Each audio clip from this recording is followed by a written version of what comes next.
Muchas fueron las personalidades que pasaron por el país de Pinares, eso quedó claro.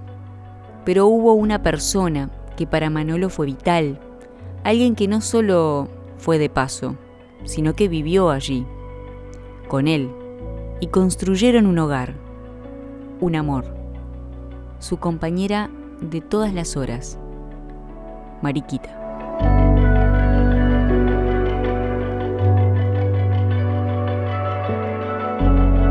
O sea, quien habla de Manolo, Mariquita, si no hubiera sido por Mariquita, Manolo no hubiera llegado a los 71 años, fue su compañera de toda la vida, tierna, de una capacidad de contención que muchos de nosotros la recordamos con muchísimo cariño, ¿no? Mariquita merece un capítulo aparte. Fue un pilar para esta casa. Fue, bueno, para Manolo una de las, yo creo que una historia de amor muy interesante, que también hay un capítulo ahí para investigar de cómo se conocieron. Manolo decía que cuando ve a Mariquita, en realidad por primera vez está en una parada de ómnibus cerca del Estadio Centenario y ve detenerse un ómnibus, y en la ventanilla una mujer con una trenza que le llamaba mucho la atención, y esa imagen lo marcó al punto que durante varias semanas fue a esa misma parada, a esa misma hora, para ver si la volvía a encontrar. El azar hizo que años después, meses al menos, la vuelve a encontrar en la casa de su hermana Marianela. Y bueno, no se quitaron hasta la muerte de Manolo en el año 90. Fue una historia muy, muy linda. Yo los recuerdo con mucho cariño, el respeto, el cariño que se tenían, su forma de comunicar. Eran dos uruguayos que Mariquita nace en el 26 en Piedrasola. Hablaba con un español perfecto, hermoso, antiguo. Manolo venía de Rocha, también guardaba algunas características de un español muy puro. Escucharlos a ellos dos conversar, estábamos en una obra de teatro, o sea, era una belleza, precioso. En esa colonia de menores, donde Manolo pasa hasta su mayoría de edad, va al liceo nocturno en Canelones. Y en el ómnibus se encuentra compañero de trayecto con Uruguay Alpuí, destacado alumno y luego profesor de la Escuela de Torres García. Y mientras era alumno, eran más o menos de la misma edad, le dice: Manolo, vos ya tenés alumnos, sos artista, ya tenés trayectoria, te va a encantar conocer a Torres García.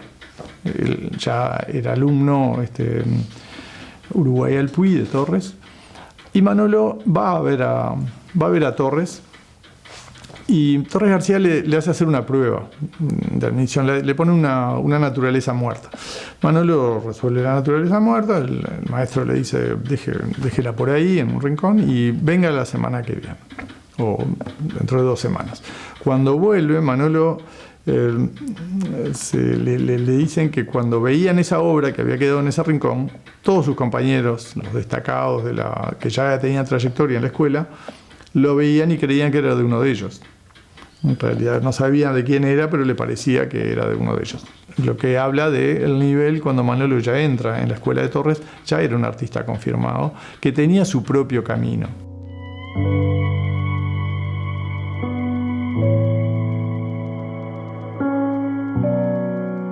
A partir de 1941 y hasta 1945 es cuando, por intermedio de un amigo, Manolo llega a la escuela de Joaquín Torres García. Sus influencias eran Goya, Velázquez, Cézanne. Entonces ya venía con su propia idea de lo que él buscaba en la escuela de Torres. No va, por ejemplo, no va a entrar. El constructivismo, por ejemplo, es un tema que no le atrae, no le resulta interesante.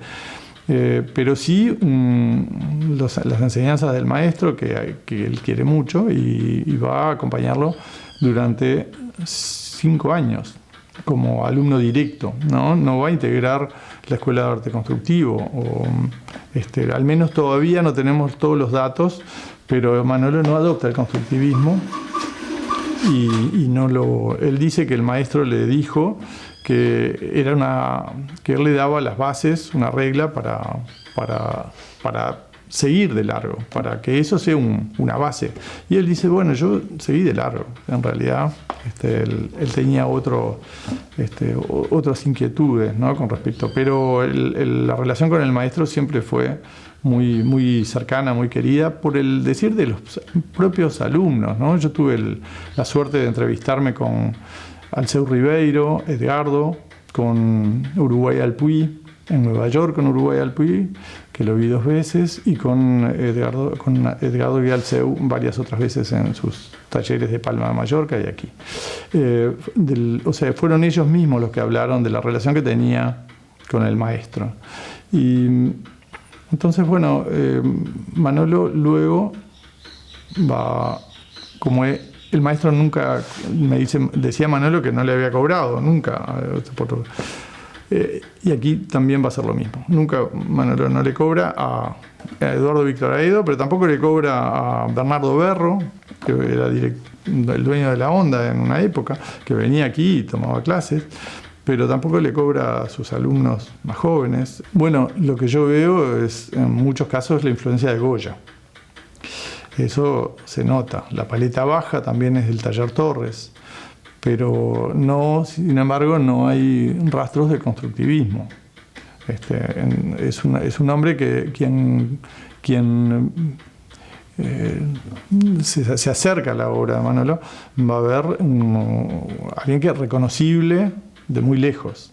Es un hombre que tiene un estilo propio interesantísimo, donde las miradas, donde los personajes pareciera que nos dicen algo más profundo que un simple retrato, ¿no? Es en qué estarán, dónde andan, cuáles son sus preocupaciones. Alguien decía de Manolo que era el pintor del alma humana.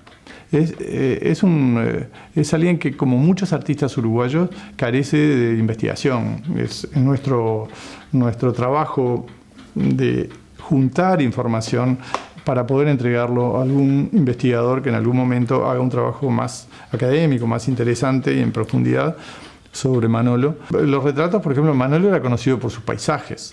Algunos de sus paisajes colgados por aquí podemos ver la Ciudad Vieja, podemos ver puertos. Son una visión muy interesante, pero en cuanto a los paisajes. Los retratos, tenemos aquí una buena parte de personalidades. Aquí tenemos, por ejemplo, el retrato de Beatriz de Aedo. Beatriz Aedo de Jambí, ¿no? Hija de Aedo y casada con el embajador argentino de Jambí. Está en esta casa por arriba. Tenemos un retrato de Ana Lecueder, que fue donado.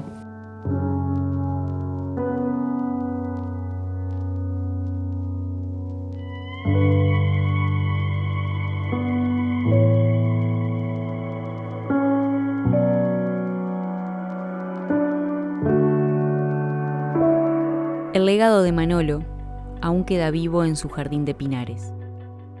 Aún permanece, gracias a las personas que pasan por la fundación, ya sea a conocer el lugar, porque es un tallerista, un escritor, un artista, un docente, un alumno, un curioso, o alguien que va a aprender algo a algún curso que se dicte. Al día de hoy, se continúa trabajando para que los ideales de Manolo sigan vigentes, por esa casa de puertas abiertas, por ese intercambio cultural, por ese debate entre generaciones y temas diversos. Permanece el amor entre Manolo y Mariquita, las miradas del pintor del alma, en los cuadros dispersos en toda la casa, en esas figuras y paisajes que Manolo dejó retratados con sus óleos.